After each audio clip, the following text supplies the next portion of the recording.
Hare Krishna, Krishna Krishna, Hare Hare, Hare Rama, Hare Rama, Rama Rama, Hare Hare, Hare Krishna, Krishna Krishna, Hare Hare, Hare Rama, Hare Rama, Rama Rama, Hare Hare, Hare Krishna, Krishna Krishna, Hare Hare, Hare Rama, Hare Rama, Rama Rama, Hare Hare, Hare Krishna, Krishna Krishna, Hare Hare, Hare Rama, Hare Rama, Rama Rama, Hare Hare, Hare Krishna, Krishna Krishna, Hare Hare,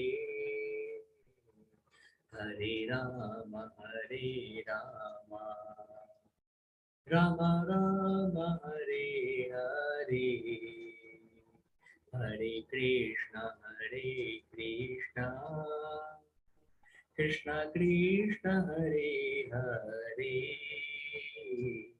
Hare Rama, Hare Rama, Rama Rama, Hare Hare, Hare Krishna, Krishna Krishna, Hare Hare, Hare Rama, Hare Rama, Rama Rama, Hare Hare, Hare Krishna, Krishna Krishna, Hare Hare, Hare Rama, Hare Rama, Rama Rama, Hare Hare, Hare Krishna, Krishna Krishna, Hare Hare,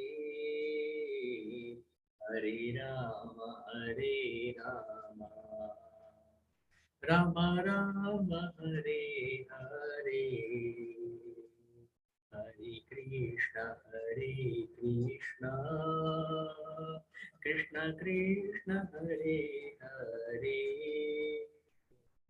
Hare Rama, Hare Rama, Rama Rama, Hare Hare, Hare Krishna, Krishna Krishna, Hare Hare, Hare Rama, Hare Rama, Rama Rama, Hare Hare, Hare Krishna, Krishna Krishna, Hare Hare, Hare Rama, Hare Rama, Rama Rama, Hare Hare, Hare Krishna, Krishna Krishna, Hare Hare,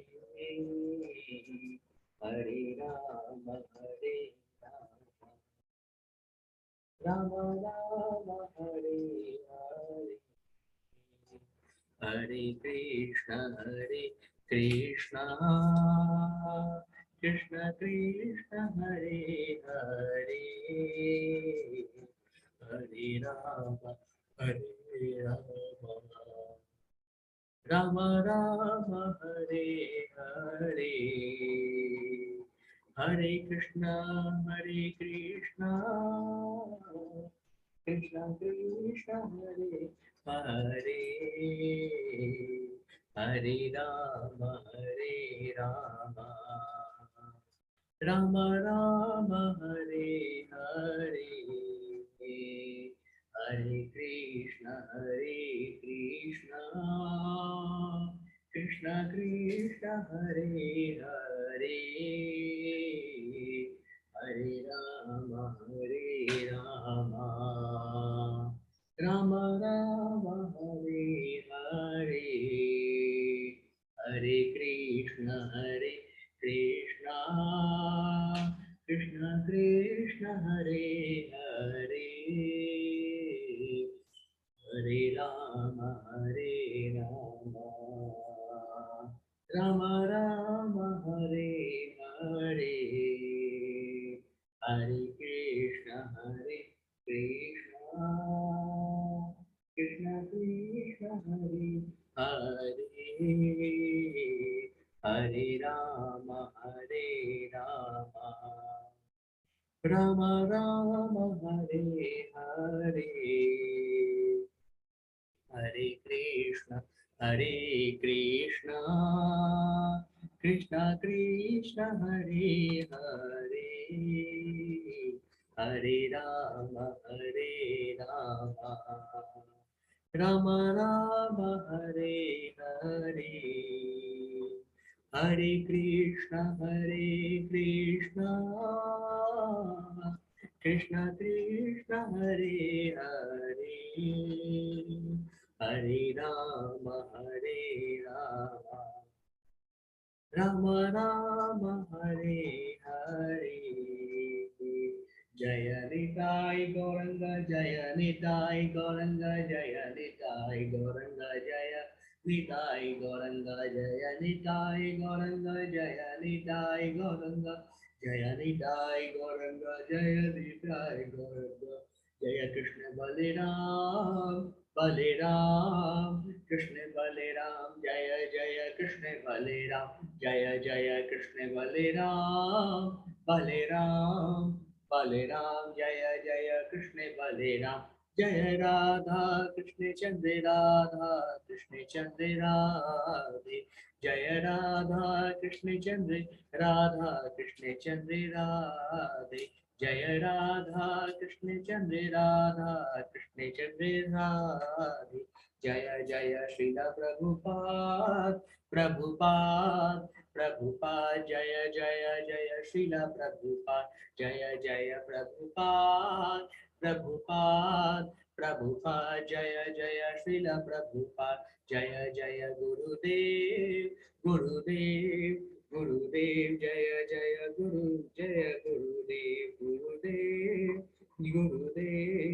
गुरुदेव जय जय गुरुदेव, हरे कृष्णा सभी को। तो आज जैसे हमने कहा कि चैप्टर नंबर 18 का फर्स्ट पार्ट करेंगे हम लोग। टोटल 78 श्लोक है चैप्टर नंबर 18 में, और इसमें से लगभग 39 श्लोक का आयन करेंगे और रेस्ट 39 श्लोक का हम कल करेंगे। तो सभी लोग ध्यान से इसको सुनिएगा, बहुत महत्वपूर्ण चैप्टर है और ये आखिरी अध्याय है भगवत गीता का, जो हम सबके लिए एक पथ प्रदर्शन बनेगा, हम सबका मार्गदर्शन बनेगा ये वाला जो अध्याय है। तो सभी लोग इसको अच्छे से करिएगा, एक एक चीज मैं आपको समझाते जाऊंगा, कोई भी लीव नहीं करेगा, अच्छे से समझते जाइए, सारी चीज अच्छे से आपको समझ में आते जाएगा, ठीक है।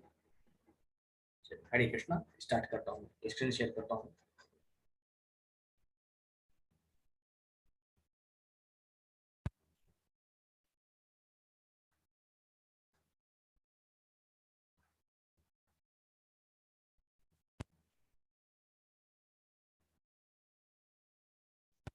सभी को स्क्रीन विजिबल है?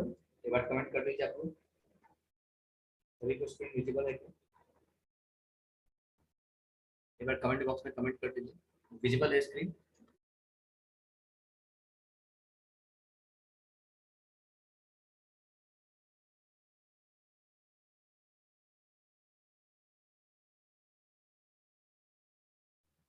सबको मेरी आवाज आ रही है? स्क्रीन विजिबल है? सबको सही हो तो आगे स्टार्ट किया जाए। एक बार कमेंट बॉक्स में आप लोग लिख दीजिए, इससे मुझे मालूम चल जाए सारी चीजें क्लियर।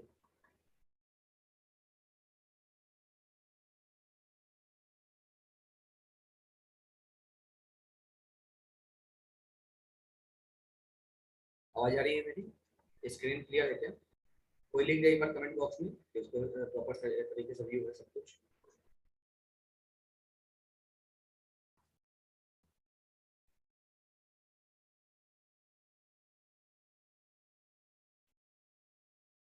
आवाज नहीं आ रही है क्या मेरी?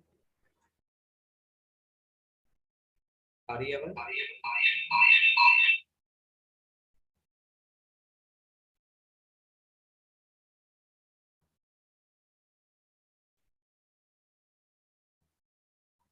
चलिए ठीक है, चैप्टर नंबर 18 हम स्टार्ट करते हैं। कोई अगर दिक्कत हो तो आप चैट बॉक्स में मैसेज कर दीजिएगा। ठीक, तो चैप्टर नंबर 18 का नाम है मोक्ष संन्यास योग। क्या नाम है? मोक्ष संन्यास योग। यहाँ पे सन्यासी की भांति बिहेव करके किस प्रकार से हम भगवान से जुड़ के मोक्ष प्राप्त कर सकते हैं, ये यहाँ पे बताया गया है। सन्यासी क्या है? क्या सन्यासी मतलब घर बार छोड़ देना, या सन्यासी मतलब होता है मन से सन्यासी होना, क्या चीज है, इसके बारे में भगवान इस अध्याय में अच्छे से डिस्कस करेंगे। ठीक है, तो हम श्लोक नंबर फर्स्ट से स्टार्ट करते हैं। अर्जुन बोलते हैं यहाँ पे, अर्जुन वाचा संन्यासस्य महाबाहो तत्त्वमिच्छामि वेदितुं त्यागस्य च ऋषिकेश पृथक् केशिनिषूदनः। अब अर्जुन यहाँ पे भगवान कृष्ण से पूछते हैं, क्या पूछते हैं? हे कृष्ण, हे महाबाहो, मैं त्याग का उद्देश्य जानने का इच्छुक हूँ। और हे केशिनिषूदन, हे ऋषिकेश, मैं त्यागमय जीवन का भी उद्देश्य जानने का इच्छुक हूँ, जानना चाहता हूँ। तो यहाँ पे क्या करते हैं अर्जुन? हे महाबाहो, हे भगवान कृष्ण, मैं त्याग के बारे में जानना चाहता हूँ। त्याग का उद्देश्य क्या है? त्याग क्यों किया जाता है? त्याग करने से क्या प्राप्त होता है? और हे नारायण, हे केशिनिषूदन, हे ऋषिकेश, मैं त्याग के विषय में जानना चाहता हूँ, इसके उद्देश्य में के विषय में जानना चाहता हूँ। और त्याग में जीवन कैसा होता है? संन्यास आश्रम क्या होता है? त्याग में जीवन होता क्या है? और इसका उद्देश्य क्या होता है? क्या हम सभी को घर बार छोड़ देना चाहिए, सन्यासी बन जाना चाहिए? इसका उद्देश्य मैं जानना चाहता हूँ। यानी त्याग का और त्यागमय जीवन का, दो चीज का उद्देश्य यहाँ पे अर्जुन कह रहा है मैं जानना चाहता हूँ, और वो भगवान कृष्ण से प्रश्न पूछे। ठीक है, फिर आगे 18 पॉइंट में भगवान कहते हैं, श्री भगवान वाच कामयानां कर्मणां न्यासं सन्यासं कपियो विदुः सर्वकर्म फल त्यागम प्राहुस्त्यागम विचक्षणः। अब भगवान कृष्ण यहाँ पे अर्जुन से कहते हैं, हे अर्जुन, भौतिक इच्छा पर आधारित कर्मों के परित्याग को विद्वान लोग संन्यास करते हैं, और समस्त कर्मों के फल त्याग को बुद्धिमान लोग त्याग करते हैं। तो यहाँ पे भगवान कृष्ण कहते हैं कि संन्यास क्या है? किसी भी तरह का सांसारिक कर्म न करना, भौतिक इच्छा पर आधारित कर्मों का परित्याग। यानी ऐसा कोई भी काम जो हमारे भौतिक सांसारिक इच्छाओं को पूर्ति करने वाला। मान लीजिए कहीं ड्यूटी कर रहे हैं पैसा कमाने के लिए, कुछ काम कर रहे हैं अपने परिवार का पालन पोषण करने के लिए, अपनी भूख मिटाने के लिए कुछ काम कर रहे हैं, कुछ भी ऐसा चीज जो भौतिक चीजों की पूर्ति के लिए हो, जो सांसारिक चीजों की पूर्ति के लिए हो, वह चीजों का त्याग क्या है? जो लोग त्याग कर देते हैं उसका, वो संन्यास होता है। और त्याग क्या है? जो भी व्यक्ति कर्म करता है उसके फल की आसक्ति का त्याग, जो उसे फल चाहिए उसका त्याग, फल के बारे में चिंता ना करना, आउटकम के बारे में चिंता ना करना, सिर्फ अपने एफिशिएंसी और वर्क पर ध्यान देना, जो अपने रिजल्ट्स का जो भी आउटकम है उसको त्याग देता है, वह त्यागी है। तो यहाँ पे अर्जुन प्रश्न पूछते हैं, त्याग और संन्यास में क्या अंतर है? तो भगवान बोलते हैं, जो अपने सांसारिक कर्मों को, जितने भी सांसारिक कर्म है, त्याग देता है, सिर्फ और सिर्फ आध्यात्मिक काम करता है, यानी भगवान की पूजा अर्चना करता है, भगवान प्रसन्न करने के लिए कार्य करता है, और उसके अलावा जितने भी सांसारिक कार्य हैं सभी को त्याग देता है, उसको संन्यास कहते हैं। और जो व्यक्ति अपने कर्म के फलों का त्याग करता है और भगवान को याद करके अकर्म करता रहता है, तो ऐसे व्यक्ति जो करता है उसको त्याग करते हैं। और जो संसारिक कर्मों का त्याग करता है उसे संन्यास कहते हैं, ऐसा भगवान कृष्ण यहाँ पे कहते हैं। फिर आगे 18.3 में भगवान कृष्ण कहते हैं, त्याजेयं दोषवद्वित्यैके कर्म प्राहुर्निशिनः यज्ञदान तपः कर्म न त्याज्यमिति प्रचापरेः। अब भगवान कृष्ण कहते हैं यहाँ पे, कुछ विद्वान यानी नॉलेजेबल लोग घोषित करते हैं कि समस्त प्रकार के सकाम कर्मों को दोषपूर्ण समझकर त्याग देना चाहिए, किंतु अन्य विद्वान मानते हैं कि यज्ञ, दान तथा तपस्या के कर्मों को कभी नहीं करना चाहिए। अब यहाँ पे आती है एक भाव आता है कि कई ऐसे विद्वान हैं, कई ऐसे ऋषि मुनि हैं जो ये कहते हैं हमें संन्यास का मतलब समझते हैं कर्महीन होना, किसी भी प्रकार का कोई कर्म नहीं करना, समस्त प्रकार के कर्मों को त्याग देना। ठीक है, यहाँ पे सकाम कर्म का प्रयोग हुआ। ठीक है, सकाम कर्म यानी वो सारे काम, वो सारे कर्म जिस काम के पीछे हमारी इच्छा हो, ये हमें रिजल्ट चाहिए, ये मिलना चाहिए, रिजल्ट के प्रति आसक्ति हो। तो कुछ विद्वान लोग कहते हैं कि अगर हम कर्म के जो फल है उसमें आसक्ति रखकर यानी सकाम कर्म करते हैं तो समस्त प्रकार के सकाम कर्मों को दोषपूर्ण समझकर त्याग देना चाहिए। लेकिन कुछ विद्वान मानते हैं यज्ञ, दान तथा तपस्या के कर्मों को कभी नहीं त्यागना चाहिए। और चूंकि यज्ञ कभी कभी लोग कई उद्देश्य से करते हैं, दान भी कभी कभी लोग किसी उद्देश्य देते, किसी उद्देश्य के कारण देते हैं, तपस्या भी किसी एक भावना से करते हैं कि हमको ये चाहिए वो चाहिए।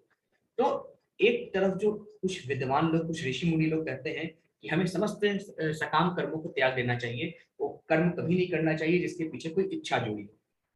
लेकिन वहीं पे कुछ विद्वान करते हैं सकाम कर्म को त्यागना ठीक है, लेकिन तीन चीज यज्ञ, दान और तप, इसमें भी सकाम, इसमें भी हमारे रिजल्ट जुड़े होते हैं। हम इसके पीछे का देखते हैं कि यज्ञ करेंगे तो हमको ये मिलेगा, हमारी इच्छा जुड़ी होती है, दान करने से हमको ये मिलेगा तो ये भी हमारी इच्छा जुड़ी होती है, तपस्या से भगवान से हमें ये वरदान मिल जाएगा तो यहाँ भी हमारी इच्छा जुड़ी होती है। तो ऋषि मुनि कहते हैं कि दान, तपस्या और यज्ञ, ये तीनों को छोड़ के जितने भी सकाम कर्म है उन सबको त्याग देना चाहिए जो कि दोषपूर्ण है, ऐसा यहाँ पे भगवान कहते हैं।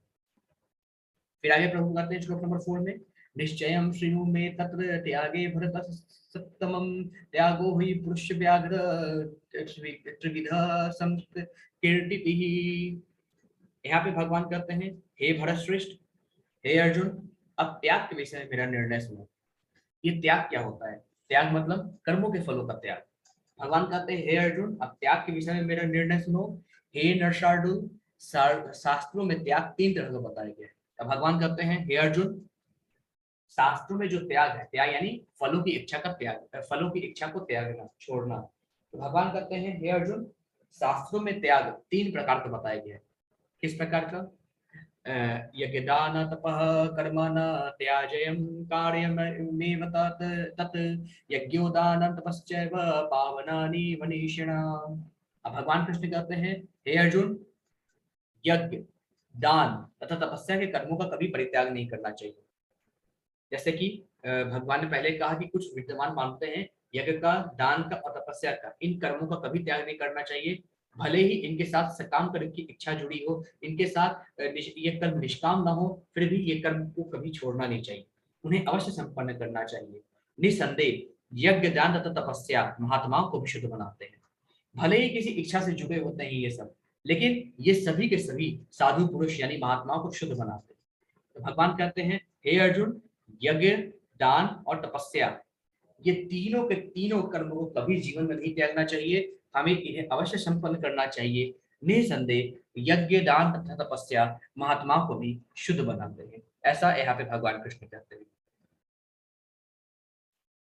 फिर आगे प्रभु कहते हैं 18.6 में, एतानि अपि तु कर्माणि संगम त्यक्त्वा फलानि च कर्तव्यानि इति मे पार्थ निश्चितं मतमुत्तमम्। यहाँ पे भगवान कहते हैं कि इन सारे कार्यों को किसी प्रकार की आसक्ति या फल की आशा के बिना संपन्न करना चाहिए। जैसे कि मैंने बताया यज्ञ, तपस्या और दान, ये तीनों में फल की आसक्ति जुड़ी होती है, लेकिन भगवान अब आगे इसे स्पष्ट रूप से कह रहे हैं कि इन तीनों चीजों को बिना किसी फल की आशा के संपन्न करना चाहिए तो ज्यादा लाभदायक होता है। हे प्रतापुत्र, हे अर्जुन, इन्हें कर्तव्य मानकर संपन्न किया जाना चाहिए, यही मेरा अंतिम मत है। भगवान कहते हैं हे अर्जुन, मैंने तुम्हें पहले ही बताया है, जो यज्ञ है, तपस्या है, दान है, ये सब सात्विक होना चाहिए। सात्विक यानी बिना फल की इच्छा के ये सारे के सारे कर्म होने चाहिए। अगर ये कर्म फल की इच्छा से होंगे तो ये सब राजसिक कहलाएंगे या तामसिक कहलाएंगे। तो बिना फल की इच्छा के किए जाने वाला कोई भी यज्ञ, कोई भी तपस्या, कोई भी दान हमेशा सात्विक होता है, और भगवान ने कहा, मैंने तुम्हें पहले बताया अर्जुन, इसे अपना कर्तव्य मानकर करो। मेरा कर्तव्य है दान करना, मेरा कर्तव्य है यज्ञ करना, मेरा कर्तव्य है तपस्या करना। इसके रिजल्ट के बारे में मत सोचिए, रिजल्ट देना तो भगवान नारायण का काम है, उनके हाथ है, हमारे हाथ में कर्म करना है। तो हम बिना किसी फल की आशा के इन तीनों धर्मों का पालन करें, यज्ञ, दान और तपस्या, इन तीनों चीज का पालन करें और अपने जीवन को खुद संपन्न बनाएं, और इन्हें अपना कर्तव्य मानकर हमें अवश्य करना चाहिए, ऐसा भगवान कृष्ण यहाँ पे कहते हैं। फिर आगे भगवान श्लोक नंबर 7 पे बोलते हैं, क्या बोलते हैं, नियतस्य तु संन्यासः कर्मणो नोपपद्यते मोहात् तस्य परित्यागस्य त्यागस्य तामसः परिकीर्तितः। तो भगवान कृष्ण यहाँ पे कहते हैं, हे अर्जुन, निर्दिष्ट कर्तव्यों को कभी नहीं त्यागना चाहिए। निर्दिष्ट यानी जो सबसे महत्वपूर्ण कर्तव्य है, जो हमारे लिए बहुत महत्वपूर्ण है, उनको कभी नहीं त्यागना चाहिए। यदि कोई मोहवश अपने नियत कर्मों का परित्याग कर देता है, तो ऐसे त्याग को तामसी कहा जाता है। तो भगवान कहते हैं, जो भी हमारे रोजमर्रा के काम है, जो हमारे कर्तव्य है, हमारी जिम्मेवारी अपने परिवार के प्रति है, हमारी जिम्मेवारी अपने लोगों के प्रति है, उनका निष्काम रूप से अपने कर्तव्य का पालन करें, उनका भरण पोषण करें। भगवान कहते हैं, अगर कोई मोहवश अपने नियत कर्मों का परित्याग कर देता है, तो ऐसा त्याग तामसिक कहा जाता है, ऐसा त्याग सात्विक नहीं कहा जाएगा। त्याग है क्या? त्याग यानी अपने कर्म के फलों का त्याग। लेकिन कई बार लोग समस्त कर्मों का त्याग कर देते हैं, अपने कर्तव्य को त्याग कर देते हैं, ये गलत है। भगवान कहते हैं, आप अपने कर्मों का त्याग मत कीजिए, कर्म के फल का त्याग कीजिए, अपने कर्तव्य का त्याग मत कीजिए। जो आपका ड्यूटी है, जो रेगुलर ड्यूटी है, आपको सिर्फ और सिर्फ भगवान की भक्ति नहीं करनी, अभी तो आप पे आश्रित जो परिवारजन है, उनके लिए भी आपको भोजन की व्यवस्था करनी है। भोजन की व्यवस्था तो भगवान नारायण करेंगे, आप एक निमित्त मात्र बनेंगे वो कर्तव्य का पालन करने के लिए। परंतु उस कर्म को छोड़ना मोहवश होता है। ऐसा कर्म को छोड़ना, ऐसे चीजों का त्याग तामस त्याग कहलाता है, ऐसा भगवान कहते हैं। हमें अपने कर्तव्य का पालन करना चाहिए, बिना किसी मोह माया में आए, निष्काम भाव से, और अपने कर्तव्य का पालन करने के साथ साथ भगवान कृष्ण की भक्ति करनी चाहिए। कर्म के फल के त्याग पे हमारा फोकस होना चाहिए, कर्म के त्याग पे, ऐसा भगवान कहते हैं। फिर आगे भगवान कहते हैं, दुख मित ये यत कर्म काय क्लेश भयात यज्ञेत सकृत्वा राजसं त्यागम नैव त्याग फलम लभेत। अब भगवान कृष्ण कहते हैं श्लोक नंबर 8 में, जो व्यक्ति नियत कर्मों को कष्टप्रद समझकर या शारीरिक क्लेश के भय से त्याग देता है, उसके लिए कहा जाता है कि उसने यह त्याग रजोगुण में किया है। ऐसा करने से कभी त्याग का उच्च फल प्राप्त नहीं होता। तो भगवान कहते हैं, अर्जुन, जब कोई व्यक्ति जो भी उसके रोजमर्रा के काम है, उसको अगर सोचेगा कि ये सबसे कठिन काम है, मुझसे तो नहीं होगा, या शरीर में मुझे ये क्लेश है, मुझे यहाँ कष्ट होता है ये काम करने से, अगर इस चीज के साथ अगर कोई व्यक्ति किसी भी कर्म का त्याग करता है, तो ऐसा त्याग रजोगुण में आता है, और ऐसा करने से कभी त्याग का उच्च फल प्राप्त नहीं होता। तो हमें कभी भी अपने नियत कर्म का त्याग नहीं करना चाहिए, भले ही हमें कितने भी कष्ट क्यों ना हो, परंतु नियत कर्म का कभी त्याग नहीं करना चाहिए, वरना ऐसा त्याग रजोगुण में आता है, ऐसा भगवान कृष्ण कहते हैं। फिर आगे भगवान कहते हैं, कार्यमितेव यत् कर्म नियतं क्रियते अर्जुन संगम त्यक्त्वा फलं चैव स त्यागः सात्विको मतः। अब भगवान कृष्ण कहते हैं श्लोक नंबर 9 में, हे अर्जुन, जब मनुष्य नियत कर्तव्य को करणीय मानकर करता है और समस्त भौतिक संगति तथा फल की आसक्ति को त्याग देता है, तो उसका त्याग सात्विक है। त्याग सात्विक कब है? कि जब मनुष्य अपने जो भी उसके रोजमर्रा के काम है, जो भी जिम्मेवारी भगवान ने उसको सौंपी है अपने परिवार की, उसको अपना कर्तव्य मानकर चलता है, और जितने भी उससे संबंधित सभी फल है, जितने भी संगति है, भौतिक संगति, उन सबसे इन सबको त्याग करता है, उन सबका परित्याग करता है। फलों का परित्याग करके वह त्याग सात्विक कहलाता है। परंतु अगर अपने कर्तव्यों का त्याग कर दे, है ना, अपने कर्तव्यों का जब त्याग कर देता है व्यक्ति, अपने कर्मों का त्याग कर देता है, तो ऐसा त्याग राजसिक और तामसिक कहा जाता है, ऐसा भगवान कृष्ण यहाँ पे कहते हैं। फिर आगे भगवान कहते हैं, न द्वेष्ट य कुशलम कर्म कुशलेनानुसज्जते त्यागी सत्व समाविष्टो मेघा छिन्न संशयम। भगवान कृष्ण कहते हैं, सतगुण में स्थित बुद्धिमान त्यागी, जो ना तो अशुभ कार्य से घृणा करता है, न शुभ कर्म से लिप्त होता है, वो कर्म के विषय में कोई संशय नहीं रखता। भगवान कहते हैं, अर्जुन, जो व्यक्ति सतगुण में त्यागी बनता है ना, जो अपने कर्म के फलों का त्याग करता है, न तो उसको किसी अशुभ कार्यों से, अशुभ कर्मों से दिक्कत होती है, न शुभ कर्मों से दिक्कत होती है, न उनमें आसक्त होता है। वह कर्म के विषय में कोई संशय नहीं रखता, उसको अच्छे कर्म और बुरे कर्म दोनों में कोई डिफरेंस नहीं दिखाई देता, और वह इनसे लिप्त नहीं होता। तो अशुभ कार्यों से घृणा नहीं करता, शुभ कर्म से कभी लिप्त नहीं होता। ऐसा भगवान कृष्ण यहाँ पे कहते हैं। फिर आगे भगवान कहते हैं, नहीं देह प्रीता सक्यम तुम कर्माणे शेषत यस्तु कर्म फल त्यागी स त्यागी ते तय भी धियते।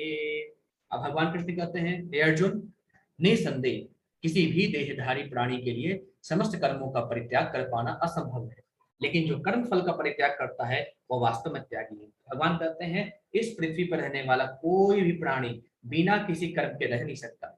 समस्त प्राणियों द्वारा समस्त कर्मों का परित्याग असंभव है, लेकिन जो कर्म के फल का त्याग कर देता है वह एक त्यागी बन जाता है। ऐसा भगवान कृष्ण यहाँ पे कहते हैं। आगे भगवान कहते हैं,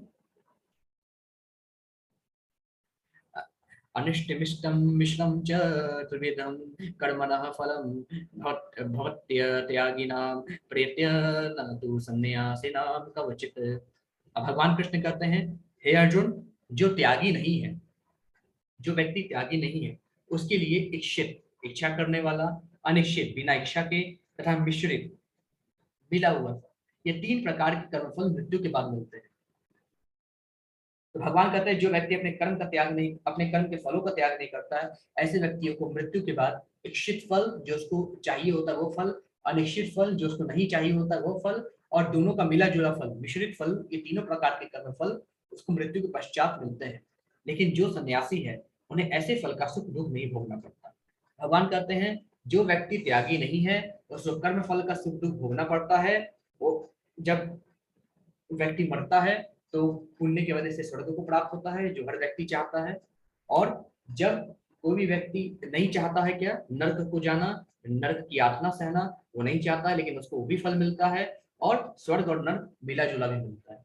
अगर व्यक्ति अच्छा कर्म करता है तो स्वर्ग जाता है, बुरा कर्म करता है नर्क जाता है, और मिला जुला कर्म करता है तो कुछ समय तक स्वर्ग में रहता है, फिर उसके बाद नरक की ओर प्रस्थान करता है।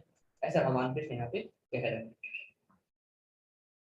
तो भगवान कहते हैं, जो व्यक्ति त्यागी नहीं है, उसके लिए इच्छित, अनिश्चित और मिश्रित तीनों प्रकार के फल होते हैं, जो कि मृत्यु के बाद उसको भोगने पड़ते हैं, मिलते हैं। लेकिन जो व्यक्ति सन्यासी हो जाता है, उसे ऐसे किसी फल के सुख दुख का भोग नहीं करना पड़ता। ऐसा भगवान कृष्ण यहाँ पे करते हैं। फिर आगे भगवान करते हैं श्लोक नंबर 13 और 14 में, हे महाबाहु अर्जुन, वेदांत के अनुसार, वेदांत यानी जो वेदों का ज्ञाता है, वेदांत के अनुसार समस्त कर्मों की पूर्ति के लिए 5 कारण। यहाँ पे भगवान कहते हैं, हे अर्जुन, जो वेदांत है, जो वेदों के ज्ञाता है, उनके अनुसार समस्त कर्मों की पूर्ति, हम जो भी काम करते हैं उनको कंप्लीट करने के 5 कारण हैं। हम इस 5 रीजन से, 5 रीजन से, 5 कारण से इन समस्त कर्मों को करते हैं। अब तुम इन्हें मुझसे सुनो। भगवान कहते हैं, कर्म का स्थान, कर्ता, विभिन्न इंद्रियां, चेष्टाएं तथा परमात्मा, ये 5 कर्म के कारण है। तो भगवान क्या कर रहे हैं, हे अर्जुन, कर्म का स्थान, कर्म कहाँ पे करना है, ठीक है।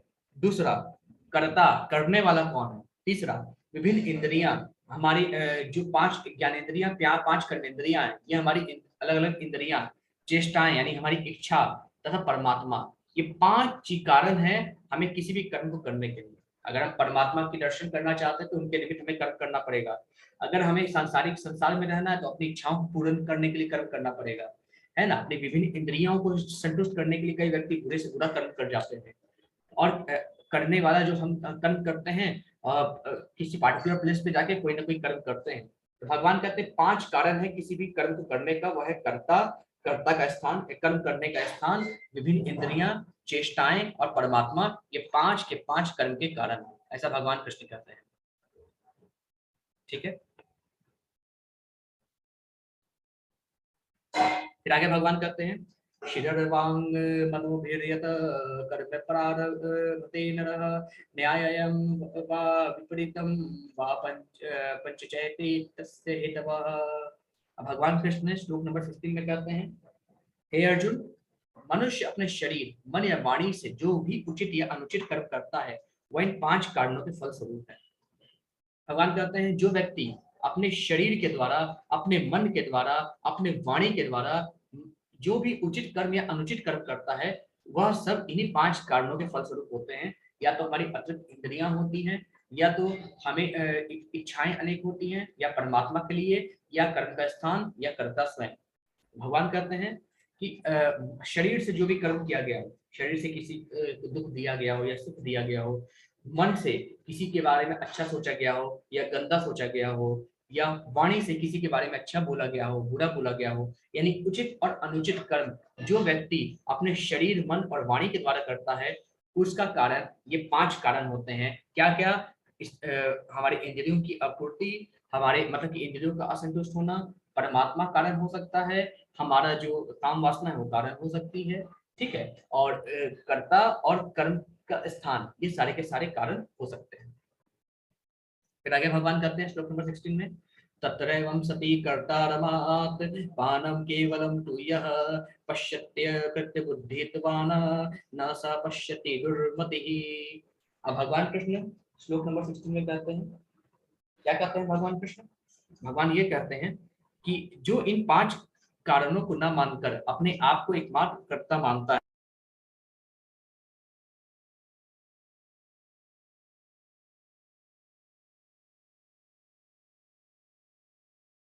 आपको टेक्निकल इश्यू है, मैं देखता हूँ।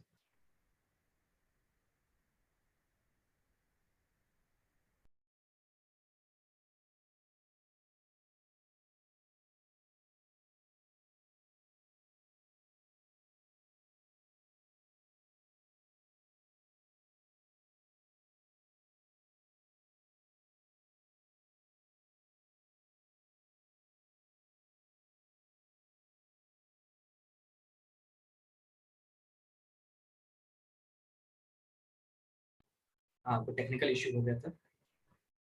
हाँ, तो हम कहा थे, तो यहाँ पे फिर से हम एक बार श्लोक पढ़ देते हैं। तत्रैवं सति कतार रमात्मानं केवलं तु यः पश्यत्य कृत्य बुद्धित्वान् न स पश्यति दुर्मतिः। तो भगवान कहते हैं, हे अर्जुन, जो इन 5 कारणों को ना मानकर अपने आप को ही एकमात्र कर्ता मानता है, वो जो कहता है, जो मनुष्य अपने आप को ही मानता है कि जो भी मैं काम कर रहा हूँ वो मैं कर रहा हूँ और कोई कारण नहीं है। जो भगवान ने 5 कारण बताए थे, अपनी अपूर्ण इंद्रियां, परमात्मा, है ना, ये जो भी भगवान ने 5 कारण बताए थे, तो भगवान कहते हैं कि जो व्यक्ति इन 5 कारणों को ना मानकर अपने आप को मानता है कि सब कुछ मैं कर रहा हूँ, वह निश्चय ही बहुत बुद्धिमान नहीं होता है और वस्तु को सही रूप में नहीं देखता। भगवान कहते हैं, हे अर्जुन, जो व्यक्ति अपने आप को कर्ता मानता है, कहता है कि समस्त कर्म मैं ही कर रहा हूँ, वह बुद्धिमान नहीं होता और वो वस्तु को सही रूप में नहीं देख पाता। ऐसा भगवान कृष्ण यहाँ पे कहते हैं। फिर आगे प्रभु कहते हैं, यस्य नाहं कृतो भावो बुद्धि यस्य न लिप्यते हतवापि स इमान् लोकान् हन्ति न निबध्यते। भगवान कृष्ण कहते हैं, जो व्यक्ति मिथ्या अहंकार से प्रेरित नहीं है, जो व्यक्ति मिथ्या अहंकार से प्रेरित नहीं है, यानी जिसके अंदर अहंकार की भावना ना हो, जिसकी बुद्धि बंधी हुई ना हो, वह इस संसार में मनुष्यों को मारता हुआ भी नहीं मरता, ना ही वो अपने कर्मों से बंधा होता है। भगवान कहते हैं, हे अर्जुन, जो व्यक्ति अहंकारी नहीं होता, जिसकी बुद्धि कभी किसी भी प्रकार से बंधी नहीं होती, किसी भी बंधन से बंधी नहीं होती, वो भगवान के चरणों की अनुगामी होती है, वह इस संसार में अगर किसी को मारता है तो भी वो नहीं मरता। किसी को मारना मतलब अगर अधर्म कोई करता है और उसको सजा देता है, तो उस व्यक्ति का कोई पाप नहीं लगता, ना ही वो अपने कर्मों से बंधा हुआ होता है। भगवान कहते हैं, हे अर्जुन, जो व्यक्ति अपने अहंकार से प्रेरित नहीं है, जिसके अंदर अहंकार का क्षण मात्र भी नहीं है और जिसकी बुद्धि भगवान के चरणों में लगी हुई है, बंधी हुई नहीं है, ऐसा व्यक्ति कभी भी अगर किसी अधर्मी व्यक्ति को सजा देता है, अधर्मी व्यक्ति को मारता है, तो उसे पाप नहीं लगता, अभी तो वो पुण्य का भागी होता है, क्योंकि अधर्म का नाश करना एक पुण्य है, ना ही वो अपने कर्मों से बंधा होता है। ठीक है, तो ऐसा भगवान कृष्ण यहाँ पे कहते हैं।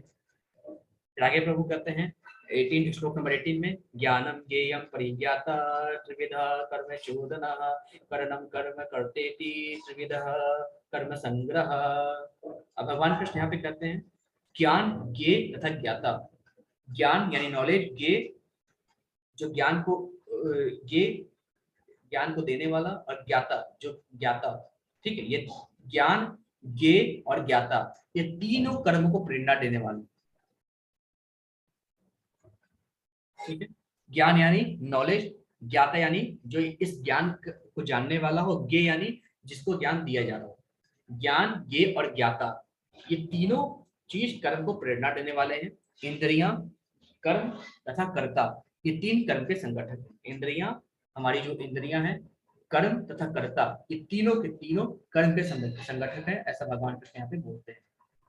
फिर आगे भगवान कृष्ण बोलते हैं श्लोक नंबर 19 में, प्रकृति के तीनों गुणों के अनुसार ही ज्ञान, कर्म तथा कर्ता के तीन तीन भेद हैं। अब जैसे हमने पहले पढ़ा था, प्रकृति के तीन गुणों के अनुसार बहुत कुछ होता है। प्रकृति के तीन गुणों के अनुसार हमारा स्वभाव बनता है। प्रकृति के तीन गुणों के अनुसार हमारे खाने पीने का ये बनता है कि कौन व्यक्ति क्या चीज खाता है, डिपेंड करता है उसका स्वभाव कैसा है, उसके अंदर कौन से गुण विद्यमान है, सात्विक, राजसिक या तामसिक। या प्रकृति के तीन गुणों के अनुसार हमें हमारा जो भक्ति है वो भी प्रकृति के तीन गुणों के अनुसार होता है। सात्विक का अलग होता है, राजसिक का अलग होता है, तामसिक का अलग होता है। अब यहाँ ज्ञान, कर्म तथा कर्ता भी प्रकृति के तीन गुणों के अनुसार है। क्या क्या है? 18.20 में भगवान कहते हैं, जिस ज्ञान से अनंत रूपों में विभक्त सारे जीवों में एक ही अविभक्त आध्यात्मिक प्रकृति देखी जाती है, उसे ही तुम सात्विक ज्ञान। भगवान कहते हैं, हे अर्जुन, जब ऐसा कोई ज्ञान है ना, जो अनंत रूपों में जितने भी जीव जंतु इस संसार में है, उन सब में एकमात्र भगवान को जो देख सकता है, ऐसा ज्ञान जो हमें समस्त प्राणियों में भगवान के दर्शन करा दे, एकमात्र कृष्ण के दर्शन करा दे, ऐसा ज्ञान सात्विक ज्ञान कहा जाता है। आगे भगवान कहते हैं श्लोक नंबर 21 में, जिस ज्ञान से कोई मनुष्य विभिन्न शरीरों में, जिस ज्ञान से कोई मनुष्य विभिन्न शरीरों में भिन्न भिन्न प्रकार का जीव देखता है, उसे राजसी ज्ञान। भगवान कहते हैं, कोई व्यक्ति अगर सभी जीवों में मेरे ही दर्शन करता है, तो ऐसा ज्ञान जो उस व्यक्ति के पास है सात्विक ज्ञान है। अगर कोई व्यक्ति समस्त जीवों में मुझे मेरे दर्शन न कर कर उन समस्त अलग अलग प्राणियों के दर्शन करता है, तो वह ज्ञान राजसिक है। और वह ज्ञान जिससे मनुष्य किसी एक प्रकार के कार्य को जो अति तुच्छ है, सब कुछ मानकर सत्य को जाने बिना उसमें लिप्त रहता है, तामसिक कहा जाता है। भगवान कहते हैं, ऐसा ज्ञान जिससे मनुष्य किसी एक कार्य को, किसी एक प्रकार के कार्य को जो थोड़ा सा तुच्छ है, जो बहुत घटिया कार्य है, उसको सब कुछ मानकर बिना सत्य को जाने कर देता है। अगर हम कहें कि बुरे कर्म, किसी की हत्या, किसी का विनाश, किसी की कष्ट देना, बिना किसी ज्ञान के अगर किसी को हम कष्ट देते हैं, तो ऐसा ज्ञान हमारा तामसिक ज्ञान है, ऐसा भगवान कृष्ण यहाँ पे कहते हैं। फिर आगे भगवान कहते हैं, प्रकृति के गुणों के आधार पर तीन प्रकार की क्रियाएं होती है। यानी जो प्रकृति है, जो उसके गुण है, उसके आधार पर कितने प्रकार की क्रियाएं होती हैं? तीन प्रकार की क्रियाएं होती हैं। वो क्रिया क्या क्या है? तो भगवान कृष्ण कहते हैं, वो क्रिया क्या क्या है? तो श्लोक नंबर 23 में, जो कर्म नियमित है और जो आसक्ति, राग या द्वेष से रहित कर्म फल की चाह के बिना किया जाता है, वह सात्विक है। मतलब कि जो कर्म रेगुलर हमें करने हैं अपना कर्तव्य समझकर, वह बिना किसी आसक्ति के, आसक्त नहीं होना, बिना किसी आसक्ति के, बिना किसी राग, बिना किसी द्वेष, यानी बिना किसी प्रेम के, बिना किसी घृणा के, उन सभी चीजों के साथ अगर कोई कर्म, कोई कर्तव्य हम करते हैं बिना किसी कर्म फल की इच्छा से, तो ऐसा कर्म सात्विक कहलाता है। लेकिन जो कार्य अपनी इच्छा पूर्ति के निमित्त प्रयास पूर्वक एवं मिथ्या अहंकार के भाव से किया जाता है, वह रजोगुणी कहलाता है। तो भगवान कहते हैं, जो कार्य अपनी इच्छा को पूर्ण करने के लिए किया जाता है, ऐसा कार्य रजोगुणी कहलाता है। और जो कर्म मोह, वस्त्र, शास्त्रीय आदेशों की अवहेलना करके तथा भावी बंधन की परवाह किए बिना या हिंसा अथवा अन्यों को दुख पहुंचाने के लिए किया जाता है, वह तामसिक कहलाता है। तो भगवान कहते हैं, अर्जुन, जो कर्म शास्त्रीय आदेशों का उल्लंघन करके किया जाता है, जो कर्म दूसरों को कष्ट पहुंचाने के लिए किया जाता है, जो कर्म हिंसा को बढ़ावा देने के लिए किया जाता है, जो कर्म किसी का विनाश करने के लिए किया जाता है, ऐसे समस्त कर्म को, ऐसे सभी तरह के कर्मों को भगवान कहते हैं ये तामसिक कर्म कहलाते हैं। कोई कर्म अगर इच्छा से किया जाए, अपनी इच्छा पूर्ति करने के लिए किया जाए, सांसारिक इच्छा की पूर्ति करने के लिए किया जाए, तो ऐसा कर्म राजसिक कहलाता है। लेकिन वह कर्म जो आसक्ति से, राग और द्वेष से मुक्त है, जो जिसका कोई कर्म का बंधन, कर्म का फल नहीं है, जो व्यक्ति बिना कर्म के फल की इच्छा से किसी कार्य को करता है, वह कार्य वह कर्म सात्विक कहलाता है। ऐसा भगवान कृष्ण यहाँ पे करते हैं। फिर प्रभु कहते हैं कि गुणों के आधार पे 3 प्रकार के श्रमिक होते हैं, 3 प्रकार के कार्य करने वाले। कौन कौन से?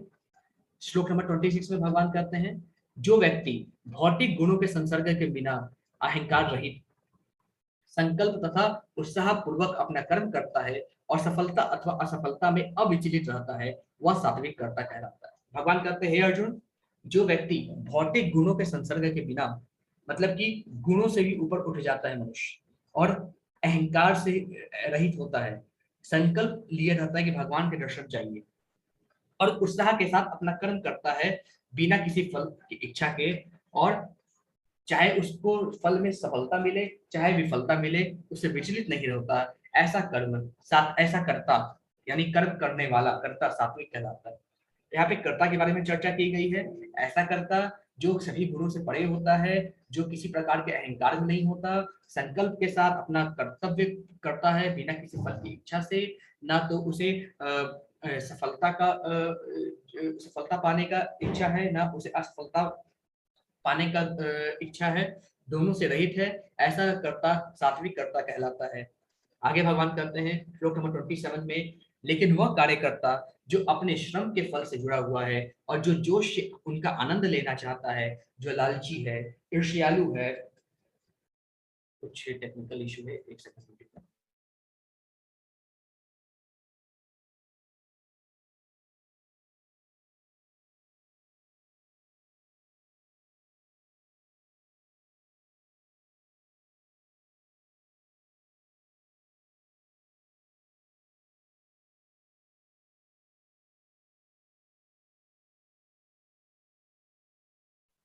हाँ, कुछ इशू आ गया है, थोड़ा नेटवर्क का इशू है। श्लोक नंबर 27 में कहे भगवान कि जो कार्यकर्ता अपने श्रम के फल की इच्छा से जुड़ा हुआ है ना, वो अपने फल की इच्छा से जुड़ा हुआ है और हमें उसका स्वभाव कैसा है?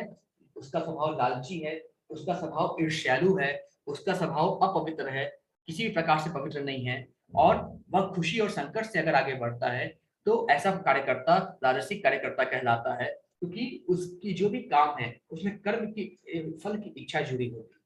और श्लोक नंबर 28 में भगवान कहते हैं, जो कर्ता हमेशा शास्त्रों के आदेश के विरुद्ध कार्य करता है, जो भी शास्त्र कहते हैं उसके विरुद्ध ही कर्म करता है, जो भौतिकवादी, हठी, कपटी तथा अन्य का अपमान करने में पटु है, और जो आलस से सदैव खिन्न और काम करने में दीर्घ सूत्री है, वह तमोगुणी कहलाता है। तो भगवान कहते हैं, हे अर्जुन, जो कर्ता शास्त्रों के आदेशों का उल्लंघन करता है, जो कपटी है, दूसरों का अपमान करने वाला है, आलसी है, हमेशा काम से जी छुड़ाने वाला है, ऐसा व्यक्ति हमेशा तमोगुणी कहलाता है। ऐसा कर्ता, काम करने वाला तमोगुणी कहलाता है। भगवान कहते हैं, जो व्यक्ति फल की आसक्ति को त्याग कर, फल की इच्छा को त्याग कर अपना काम पूर्ण रूप से करता है बिना और जो गुण सभी गुणों से परे है, जो अहंकार रहित है, संकल्प के साथ अपना कर्तव्य समझकर काम करता है, और जिसको असफलता और सफलता दोनों से कोई रुचि नहीं है, ऐसा व्यक्ति सात्विक कर्ता होता है।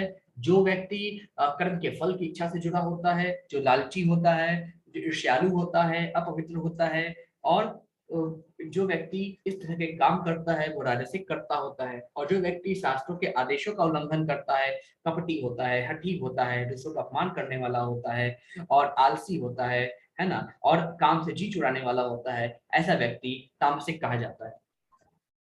फिर आगे भगवान कहते हैं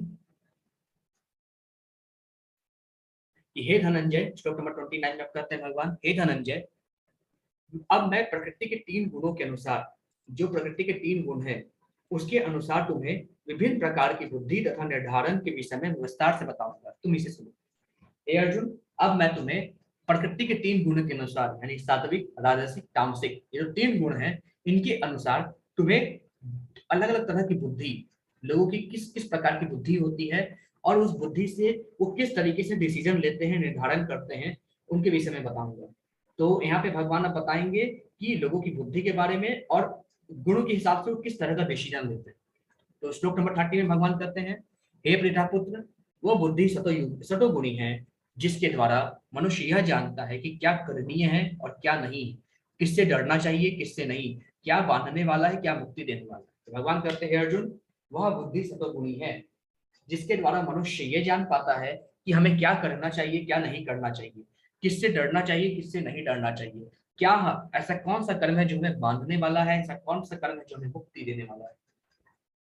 फिर श्लोक नंबर 31 में भगवान कहते हैं, हे पृथापुत्र, जो बुद्धि धर्म तथा अधर्म, करणीय तथा अकरणीय कर्म में भेद नहीं कर पाती वो राजसिक है।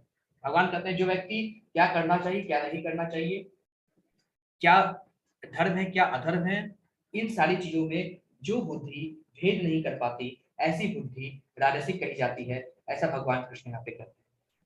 फिर आगे प्रभु कहते हैं, हे अर्जुन, जो बुद्धि मोह तथा अंधकार के वशीभूत होकर अधर्म को धर्म समझती है, धर्म को अधर्म समझती है और सदैव विपरीत दिशा में प्रयत्न करती है, वो तामसिक। भगवान कहते हैं ऐसी बुद्धि, जो व्यक्ति शास्त्रों की अवहेलना करती है, जो बुद्धि मोह और अहंकार से वशीभूत रहती है और अधर्म को धर्म समझती है और धर्म को अधर्म समझती है, ऐसी तरह की बुद्धि तामसिक कही जाती है।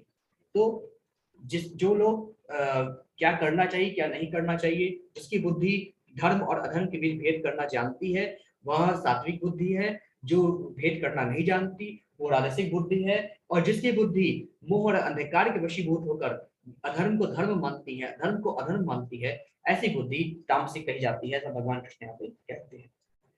फिर आगे प्रभु कहते हैं, प्रकृति के प्रकृति के 3 गुणों के आधार पर 3 प्रकार का निर्धारण यानी क्या डिसीजन, कैसे कोई व्यक्ति डिसीजन कैसे लेता है।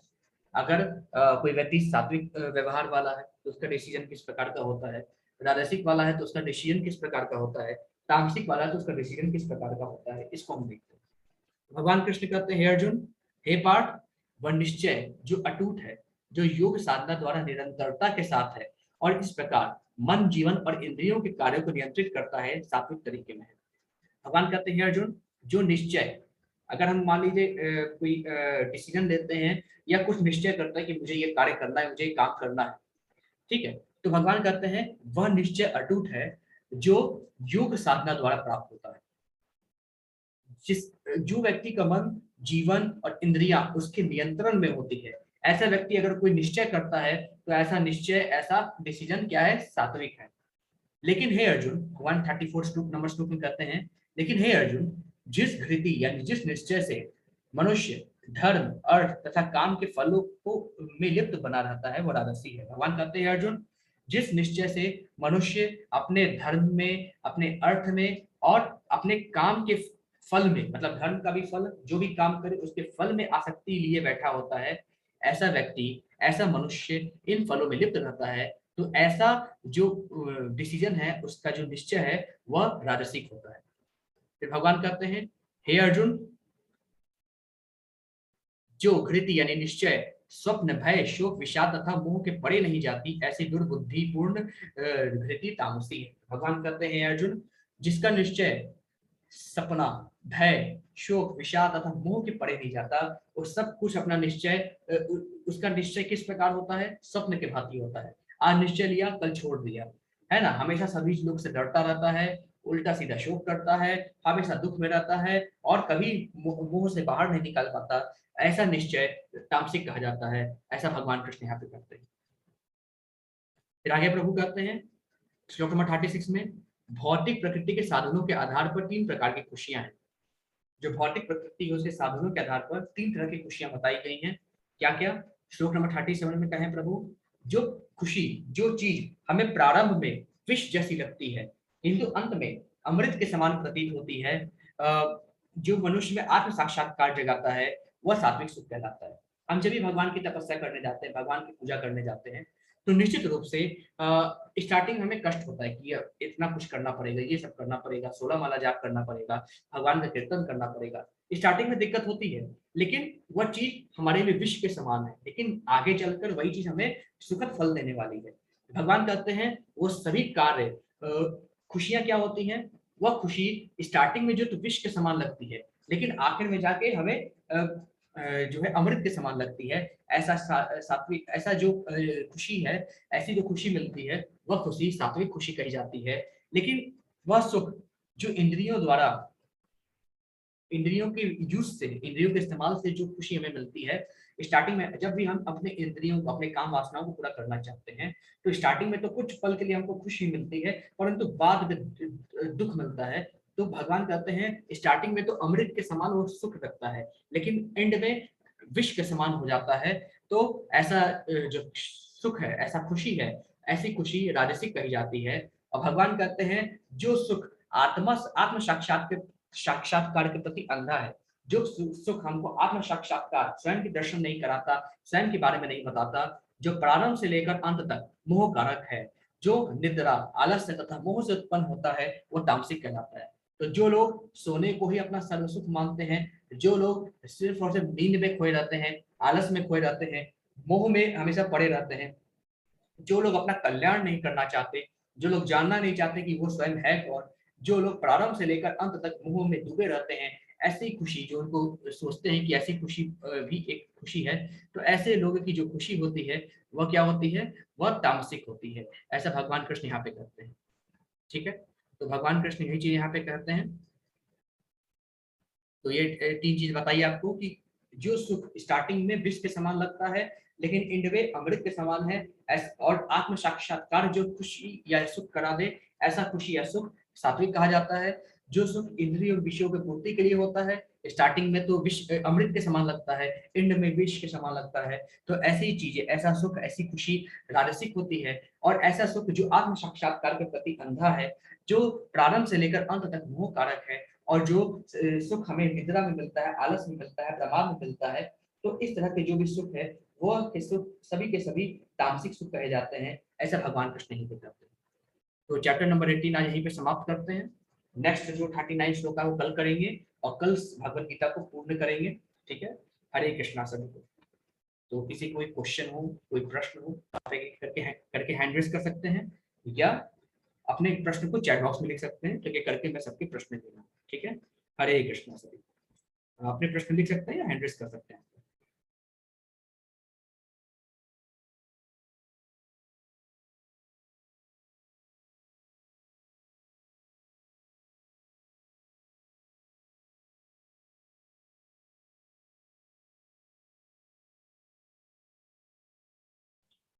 बिल्कुल माता जी, मैं श्लोक नंबर 18 फिर से एक बार दोहरा देता हूँ। इसको थोड़ा ध्यान से समझने की जरूरत है, श्लोक नंबर 18 को। ठीक है, क्योंकि बहुत इंपॉर्टेंट श्लोक है वो।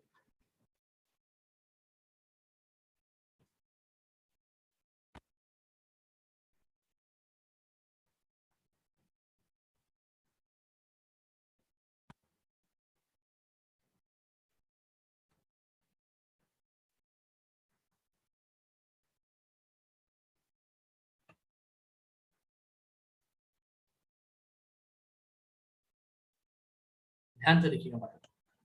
ज्ञानम ज्ञेयम परिज्ञाता त्रिविधा कर्म चोदना, करणम कर्म करतेति त्रिविधा कर्म संग्रह। भगवान कृष्ण कहते हैं ज्ञान, ज्ञेय और ज्ञाता। ज्ञान यानी नॉलेज, ज्ञेय यानी किसी को अगर ज्ञान दिया जाता है तो उसको कहते हैं ज्ञेय, यानी ज्ञान ग्रहण करने वाले को कहते हैं ज्ञेय, और जो ज्ञान को जानता है उसको कहते हैं ज्ञाता। भगवान कहते हैं ये तीन कर्मों को प्रेरणा देने वाले कारण, यानी कर्म को प्रेरणा देने वाले कारण क्या है, ज्ञान, ज्ञेय तथा ज्ञाता। इंद्रियां, जो हमारी इंद्रियां हैं, कर्म तथा कर्ता, यानी कर्म, और कर्म किसके द्वारा किया जाता है, कर्ता के द्वारा।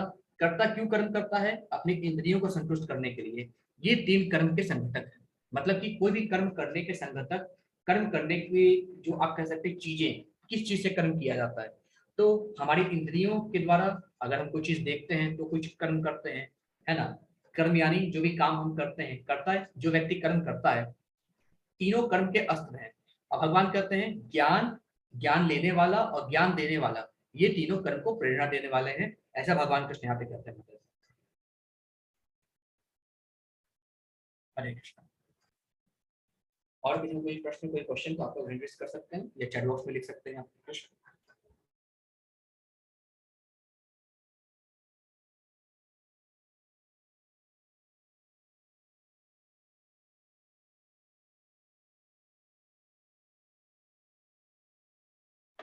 हरे कृष्ण। और किसी कोई प्रश्न है, कोई क्वेश्चन है तो आप लोग हैंड रेज कर सकते हैं या चैट बॉक्स में लिख सकते हैं कोई प्रश्न।